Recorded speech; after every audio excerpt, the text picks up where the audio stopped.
कथा श्रृंगार प्रेम सनातन।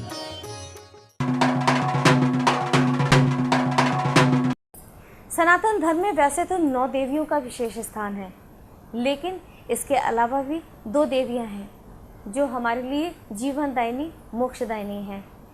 एक माँ श्री गंगा जी, दूसरी माँ श्री तुलसी जी। तुलसी माँ हमें जीवन देती हैं। तुलसी माँ हमारे जीवन से लेकर मृत्यु तक हमारा संरक्षण करती हैं, हमें बाधाओं से मुक्त कराती हैं और औषधि के रूप में भी हमारे तमाम सी पीड़ाओं को हरती हैं। तुलसी माँ आज विज्ञान की कसौटी पर भी खरी उतरती हैं। तुलसी माँ का हमारे जीवन में विशेष महत्व है। हर घर की श्रृंगार है तुलसी माँ। भगवान का तो विशेष स्थान है उनके भोग में तुलसी माँ का। हर घर की, हर हिंदू धर्म की पहचान है तुलसी माँ। तुलसी माँ का बड़ा विशेष महत्व है। वो क्या है, कैसी है, उन्हें कैसे रखना चाहिए, उनकी कैसे पूजा करनी चाहिए, उन्हें कब और कैसे कहाँ पे स्थापित करना चाहिए, क्या करना चाहिए और क्या नहीं करना चाहिए, कब करना चाहिए और कब नहीं करना चाहिए, ये सब हम जानते हैं डॉक्टर अतुल टंडन जी से।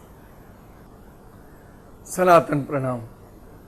मित्रों, तुलसी की जब चर्चा होती है तो हमारा मन और हमारा मस्तिष्क बुरी तरह उसकी पवित्रता से रंग जाता है। तुलसी माता एक वनस्पति नहीं है, वो तो उनका आदि भौतिक रूप है। आदि दैविक रूप में वो एक ऐसी देवी हैं जो हमें ना सिर्फ पवित्रता देती हैं, हमें अब पापों से मुक्त करती हैं, बल्कि हमें भगवान के समीप भी ले जाती हैं। तुलसी जी के विषय में अगर हमको जानना है तो एक छोटी सी इस कथा का मैं आपको स्मरण करा रहा हूँ। आपने भी सुनी होगी। स्कंद पुराण में है कि तुलसी का नाम था वृंदा, और वृंदा जी का जो विवाह है वो शंखचूर्ण नाम के दैत्य से हुआ। शंखचूर्ण नाम का ये दैत्य वाला जो शब्द है वो ब्रह्मवैवर्त पुराण का है, और जब हम स्कंद पुराण में लेते हैं तो वहाँ उनका नाम जालंधर है। ये नामों का जो भेद है उस पर ना जाएं तो हम ये देखें कि तुलसी का विवाह एक परम शक्तिशाली शंखचूर्ण अर्थात जालंधर नामक दैत्य से हुआ।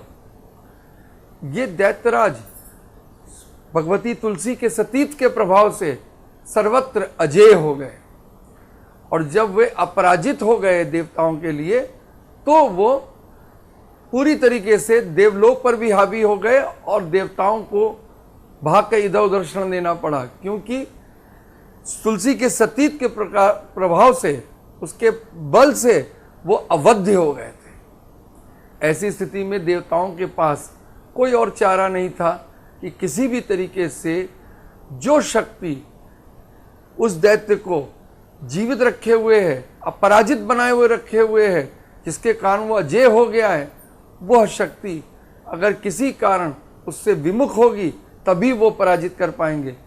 इसके लिए उन्होंने भगवान विष्णु का सहारा लिया। भगवान विष्णु देवताओं की मदद करने के निमित्त से तुलसी माता के समीप उसके पति का रूप धारण करके गए, और जिससे तुलसी माता प्रभावित हो गईं और उनका सतीत्व भंग हो गया। उधर उसके सतीत्व भंग होने के कारण वहाँ पर उनके पति का वध हो गया। इससे तुलसी माता को जब बाद में सच्चाई का पता चला तो वे क्रुद्ध हो गईं और उन्होंने छद्म वेशधारी श्री नारायण को कहा कि तुम अपने असली रूप में आओ, क्योंकि यदि तुम ऐसा नहीं करोगे तो मैं तुम्हें अभी यहीं भस्म कर दूंगी। भगवान विष्णु जब अपने रूप में आए तो तुलसी ने क्रुद्ध होकर उन्हें श्राप दे दिया, जिसके परिणाम स्वरूप वे शालिग्राम शिला के रूप में परिणित हो गए। ये जो कथा है उससे ये प्रेरणा मिलती है हमको कि यदि कोई भी अगर काम किसी भी कार्य की स्फूर्ति के लिए अगर गलत ढंग से किया जाता है तो उसका दुष्परिणाम भोगना ही पड़ता है। लेकिन इससे लोक का कितना कल्याण हुआ इतनी बड़ी घटना से कि श्री नारायण शालिग्राम के रूप में हमें सुलभ हो गए। गंडकी नदी के में प्राप्त होने वाले ये शालिग्राम श्री नारायण का साक्षात विग्रह हैं और इनका पूजन तुलसी से ही होता है, क्योंकि तुलसी विष्णु प्रिया है। वो विष्णु प्रिया हो गई। भगवान विष्णु से तुलसी को कभी अलग करके आप नहीं देख सकते। अगर आप शालिग्राम से तुलसी को अलग करेंगे तो आप निश्चित जानिए कि अनेक प्रकार के दुखों के भागी बनेंगे। शालिग्राम से तुलसी को दूर करने का परिणाम एक दंड के रूप में मिलता है। इसलिए तुलसी और शालिग्राम सदैव एक साथ रहते हैं। और आप ये भी गौर करेंगे कि ये जो तुलसी माता है ये दो रूपों से हैं। एक बैकुंठ में वो विष्णु प्रिया दैविक रूप से हैं और पृथ्वी पर वो वनस्पति के रूप से हैं। लेकिन चूंकि ये विष्णु प्रिया हैं तो और कार्तिक मास में इनका विशेष रूप से पूजन होता है। कार्तिक मास की नवमी से एकादशी तक जो 3 दिन है उसमें तुलसी त्रिरात्र होते हैं और एकादशी से पूर्णिमा तक यानी देवठान एकादशी से कार्तिक पूर्णिमा तक तुलसी जी का विवाह उत्सव होता है, जिसमें वैष्णव बड़े भक्ति भाव से भाग लेते हैं।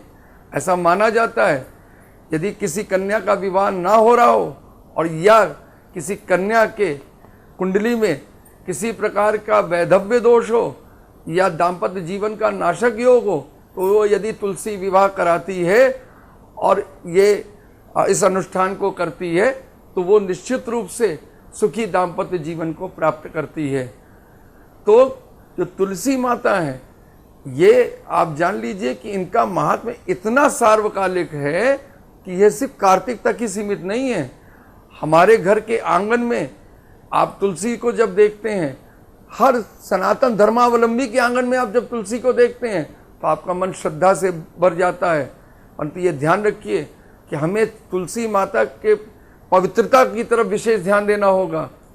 कई बार मैंने देखा है कि लोग घर में तुलसी तो लगा लेते हैं लेकिन उसकी पवित्रता की तरफ उदासीन रहते हैं। बिना नहाए धोए जूता पहने स्त्रियां भी अपनी ऋतुकाल में कभी कभी तुलसी जी के समीप चली जाती हैं। ऐसा हो जाने पर आप देखेंगे कि तुलसी मुरझा जाएंगी, वो आपके घर से पलायन कर जाएंगी। अगर तुलसी को अपने घर में बनाए रखना है तो आप निश्चित जानिए कि हमें उनकी पवित्रता का ध्यान रखना होगा। हम नहा धोकर शुद्ध होकर ही उनके समीप जाएं और तभी तुलसी दल को तोड़ें। पुराणों में स्पष्ट लिखा है कि जो बिना नहाए धोए तुलसी माता का स्पर्श करता है, उनके पत्तों को तोड़ता है, तो उससे पूजन करने पर भी उसका पूजन निष्फल हो जाता है और वो दंड का भागी बनता है, उसे पाप लगता है। तो एक बात जान लीजिए कि हमें तुलसी माता को एक साधारण वनस्पति नहीं मानना है, हमें उन्हें साक्षात देवी मानकर उनकी पूरी तरह अर्चना करनी है।